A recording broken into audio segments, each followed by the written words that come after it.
Changing gears now to baseball's unwritten rules. I've argued for a while, if these rules are so important, these unwritten rules are so great, then maybe we should write them down.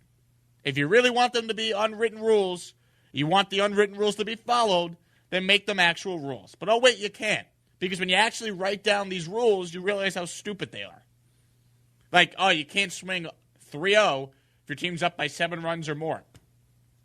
But if Tatis Jr. took a pitch right down the middle, he would then be allowed to swing at 3-1. It's the dumbest thing in the world. These guys are professionals. If you're so upset with a guy swinging, make a better pitch. If the Rangers, you don't like it, you can get them out. But here's the reality. I thought we would maybe get more kind of old school baseball guys like defending this. I couldn't find anyone yesterday other than Ruben Amaro Jr., the ex-GM of the Phillies, coming out and saying they didn't like what Tatis did. I think most young people and people around the game recognize the unwritten rules are stupid and they're damaging the sport. And ultimately, it is better long-term that people are starting to adopt this mentality.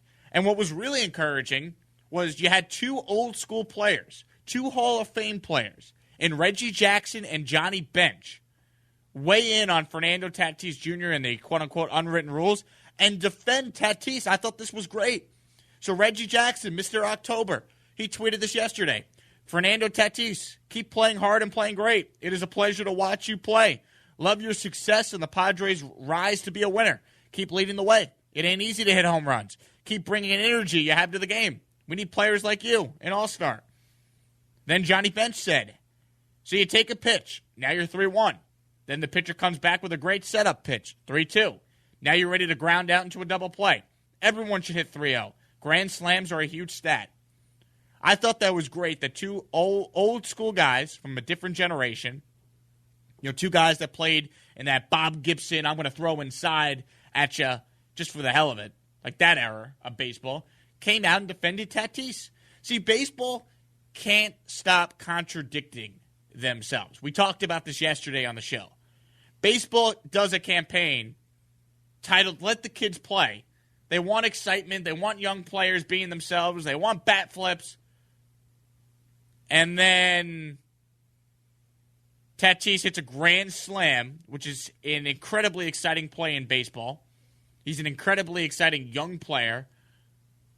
And he's breaking these unwritten rules. These guys aren't little leaguers. They're professional athletes. And by the way, a 7-run lead is not 20 runs. Teams have come back from 7 runs many times before. Major league athletes are capable of always having a big inning. These guys are the best in the world. And when you're the best in the world, showing emotion, accomplishing something that very few people on the planet could do, you shouldn't be criticized for doing that. The unwritten rules of baseball are damaging the sport. And when you actually say them out loud, you realize how stupid they are. You would never actually write down some of these unwritten rules. It's truly remarkable. Because when you do that, you realize how dumb it is. It just wouldn't make any sense. But I was encouraged by the vast majority of people around baseball defending Tatis. I thought Garrett Cole of the Yankees had a great answer when he was asked about this yesterday. He's like, listen, hitting a grand slam's hard. I don't care how you do it. You should always swing. That's got to be the mentality. Trevor Bauer, another pitcher, came out and defended Tatis. That's the biggest thing. If you're going to have let the kids play as your campaign, then you can't have pitchers going up and in at the next batter if a guy showboats or if a guy, quote-unquote, breaks an unwritten rule. Also, where did these unwritten rules even come from? Who decided what the unwritten rule was if nothing's ever written down?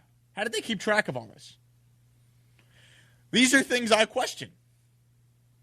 These are things I wonder. But Tatis Jr. is a great player, and I have a funny feeling that he's going to gain a heck of a lot more fans throughout this whole process than ever before. I think most people recognize the talent this guy has. And how about what he did yesterday? I heard Ron and Tody talking about this on our morning show here on SportsMap Radio. Up by 6 in the 4th inning yesterday, Fernando Tatis Jr. stole third base with 2 outs on Ian Gibbon. That's the guy. I don't even know if I'm saying the guy's name right. Gibaut. Gibaut. That's the guy that threw behind Manny Machado 2 nights ago after Tatis hit the grand slam on the 3-0 pitch.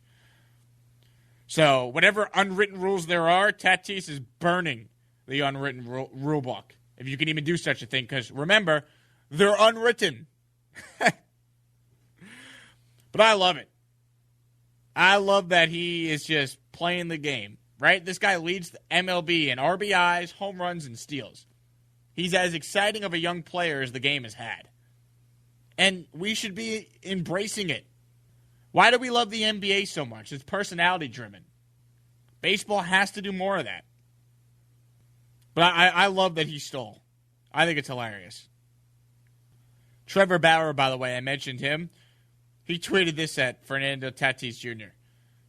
Hey, Tatis, listen up. Keep swinging 3-0 if you want to, no matter what the game situation is. Keep hitting homers no matter what. Keep bringing energy and flash to baseball and making it fun.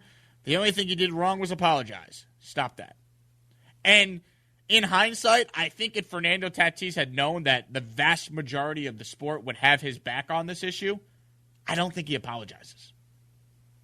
I think he only apologized because his manager made him, which I think was weak. If I'm a Padres fan, and we talked about this yesterday, but it seems like it got a lot more play after our show ended.